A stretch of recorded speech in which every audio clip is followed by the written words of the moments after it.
So I remember representing a client years ago who said to me, hey, I'm in this situation I need to get out of. It was a high asset case, guy was in finance, and she's like, look, I need to talk to you. I don't think he's spoken to a lawyer. I'm the first person talking about it. We're not really sure where we're going with divorce, but I'm pretty confident I need to get out. And she's sitting in my office and getting texts and texts and texts. Hey, where are you? What are you doing? Blah, blah, blah. And I was like, look, as we're talking, I said, do you think he's already posturing and positioning in terms of money and assets?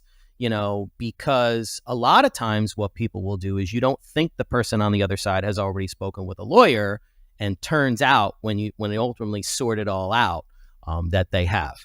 So in this situation, she's like, no, I'm the first to, I'm pretty confident nothing's happening. Well, I said, I'm not so sure. You better be certain about that. And ultimately, we worked together and got that situation resolved. But we found out through the course of the process that he had been consulting with a divorce lawyer over a year prior to the time that she was sitting in my office, and she had no idea. So I think that the message there with the money and the posturing with clients is, I say, in New York State, once you file your action, there's a temporary court order, temporary stay, saying you can't move around any assets.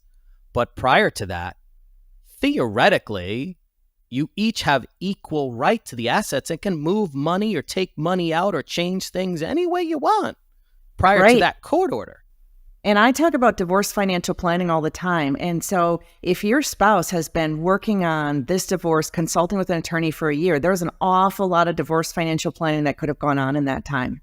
Absolutely. And on their end, keep in mind, it actually has happened on their end. There's been moving assets, there's been hiding things, there's been spending money, there's been talking, and when you have the high level divorce cases that involve like executive compensation, you have a high level, very valuable employee at a business or at a company. They're going to give them leeway to decide how they want to receive their compensation. So they can start doing things like, RSUs, they can start crafting different creative ways to be paid additional income that might not necessarily be detectable or show up or even be accessible through the divorce process. You're working on a divorce case. How do you know when someone is going to need some expert help on the money issues? And here's the thing. I think that's a really good question that the best lawyers know the answer to that question, right? Right. They know it because they don't know.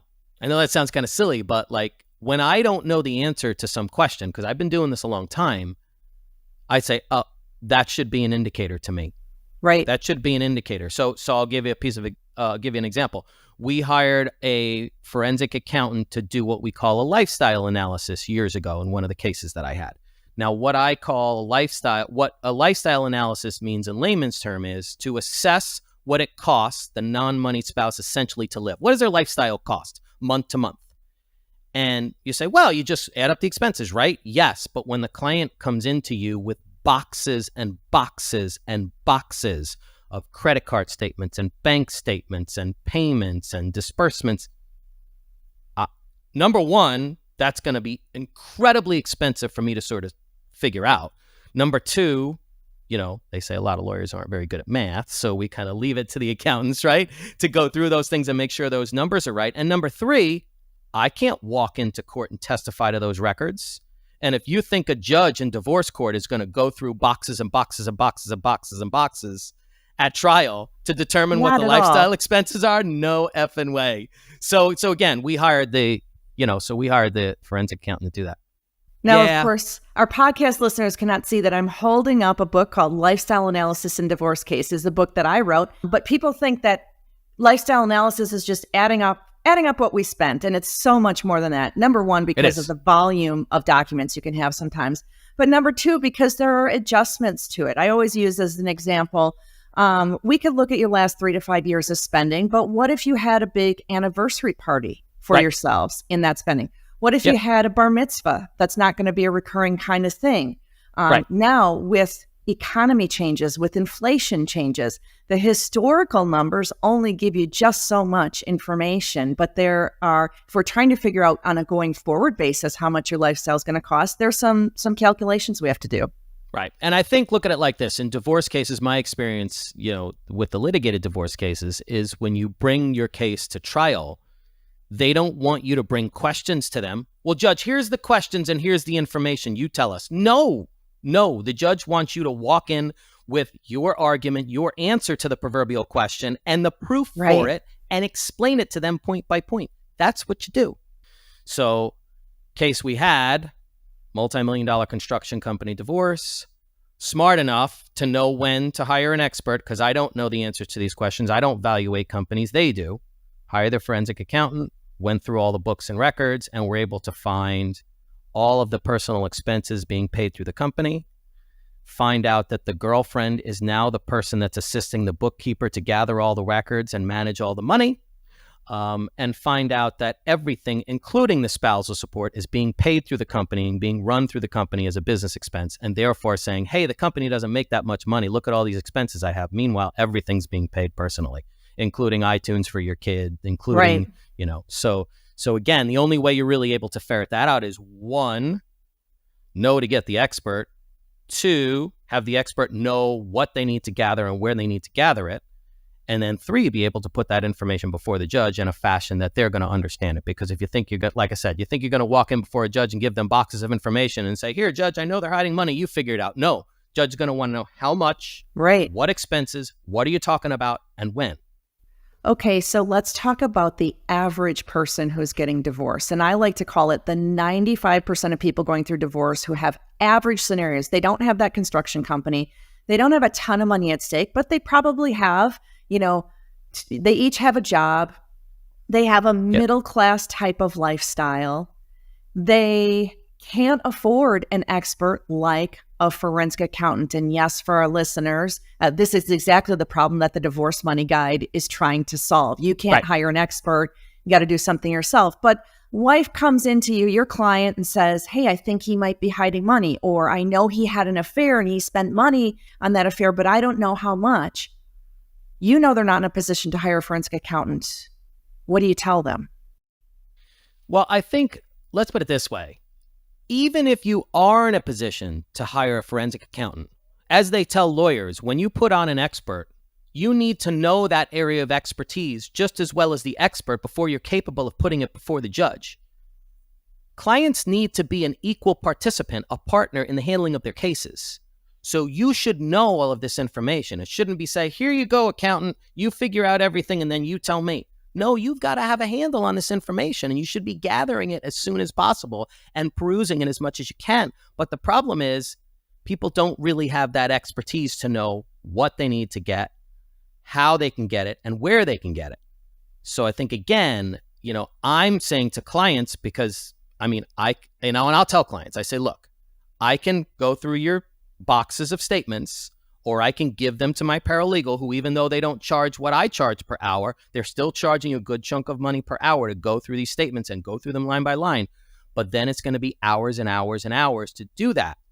I also offer them the option of hey, you can go through these statements yourself. And I want to say, look, don't think for 1 second that this level of information gathering and analysis and familiarity is only necessary in cases where you have a multi-million-dollar construction company divorce. It's all on a different scale, right? It's all relative. So if you make a combined $150,000 a year and you don't have any major assets, but you have 401ks, you may have some stocks, you may have a pension plan, $50,000 to you is worth just as much, if not more, than the $1 million is worth to the $5 million marital estate. You've got to look at it that way. So even it's that important to you. I say to my customers, my clients, would $10,000 extra in your divorce make a difference to you? And for most of them, the answer is yes. Yeah. But you're absolutely right. You need to know your money. You need to know what your family has been spending money on. You need to go through these statements, but people don't know exactly what you said. I mean, you literally have parroted what I parrot all the time about the Divorce Money Guide. I show you what documents to get, where to get them, what to look for in them once you have them. You don't have to be an expert. You don't even have to be good with numbers, because you know your family. You know how you spend money as a family. We don't go to that restaurant. Right. There was no reason for a hotel in one town over, or what is this large expense at Best Buy? We don't have any new electronics or equipment, things like this. I mean, all those kinds of things. You know your family's lifestyle and you can identify some fishy things. And the reality is there's no way, I often use this phrase, you know your spouse better than I do. Think about that for a minute. Are we You know sharing your a spouse brain, better than I do. Dennis? Right. You know what they spend on. You know what their normal spending habits are, where they go, what they do. You know that better than I do. And even if I go through those boxes of documents, I'm never going to have the level of intimate connection with what that other person is doing to really know, oh, hey, this expense at Best Buy, yeah, every couple of months this expense at the golf course, yeah, that's a business trip. They typically do that. You're going to know that. Right. I'm not. I swear you and I are sharing a brain because I tell my clients that same thing all the time. And the wording that I use is so similar to what you use. This excites me. Let me just share a general theme that I'm seeing with clients that I think, and I just did a piece on this that I think will be apropos. I said to people, be very in tune with and conscious of the timing of your divorce, of how the process is functioning. If the other side is like telling you, like, hey, we got to get this done. We got to get this done. I really want to get this behind us. Let's sign. Let's get this done. Let's talk to the meeting. Blah, blah, blah. You should be, that should have your antennas up, right? And the point about that is people don't think they need to do the level of investigation regarding the finances that they need to do in the average case. They think, we don't have that much. I don't need to do a net worth statement. I don't need to look at the bank account statements. I don't need to have seen the tax returns that I've been signing for 5 years without having reviewed them. I don't need to see those things. I don't need to worry about that.